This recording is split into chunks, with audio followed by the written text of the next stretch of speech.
अस्सलाम वालेकुम दोस्तों, वेलकम टू माय चैनल। अच्छा जी, बहुत सारे लोगों के वीज़ाज रिजेक्ट हो जाते हैं क्योंकि वो अकाउंट स्टेटमेंट जो बनाते हैं उसके अंदर वो गलती कर देते हैं। वो क्या गलती करते हैं ये मैं आपको बताऊंगा, और किस किस मुल्क का वीज़ा आपको इस स्टेटमेंट की बेस पे मिल सकता है ये भी मैं आपको बताऊंगा। वीडियो को आखिर तक देखिएगा और शेयर कीजिएगा ज़्यादा लोगों को, ताकि वो ये मिस्टेक ना करें और उनके पैसे बच जाएँ। क्योंकि एक बहुत लंबा चौड़ा डॉक्यूमेंटेशन में पैसे जाते हैं, फिर कुछ एजेंट्स उनसे पैसे लेते हैं, फिर उसके बाद जो है वो मतलब पैसे ही पैसे।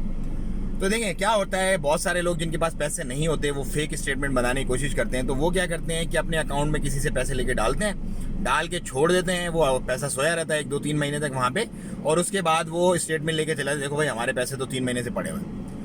भाई जो काउंसलर्स होते हैं ना वो बहुत शाणे होते हैं, दिन रात उनका काम ही ये होता है, वो चेक कर रहे होते हैं लोगों की स्टेटमेंट। तो इस तरह की स्टेटमेंट नहीं चलेगी आपकी स्टेटमेंट कैसी चलेगी वो मैं आपको बताता हूँ। सपोज अगर आप अमेरिका का वीज़ा कर रहे हैं या यूरोप का शेंजन वीज़ा अप्लाई कर रहे हैं, 5,000 रियाल 3,000 रियाल आपने लिए, या अगर पाकिस्तान में और इंडिया में ले रहे हैं तो 30-40 लाख रुपए आपने डाले अपने अकाउंट में, तो उसकी आपने ट्रांजेक्शन्स करनी है। आप ग्रोसरी भी अपनी कार्ड से पे करो, आप गाड़ी के बिल, फ्यूल के बिल, रेंट, जो भी चीज़ें हैं वो अपने कार्ड से पे करते रहो, अकाउंट से पैसे निकलते रहें और पैसे आप दोबारा से उसके अंदर डालते रहो। तो इस तरह से आपने मेंटेन रखनी है। आपको अकाउंट स्टेटमेंट में पैसे तो चाहिए उतने, लेकिन एक ट्रांजैक्शन डिटेल्स भी चाहिए उसके साथ।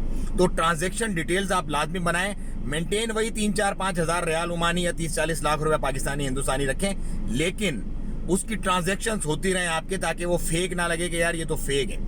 हर चीज आप उसी से पे करें, दोबारा से उसके अंदर डाल दें, फिर पे करें, फिर उसके अंदर डाल दें, तो वो एक लंबी ट्रांजैक्शन बन जाएगी, ऑथेंटिसिटी और रियल हो जाएगा। तो भाई मुझे दें इजाजत, अपनी दुआओं में अपने भाई बिलाल मोइन को जरूर याद रखें। अस्सलाम वालेकुम वरहमतुल्लाह।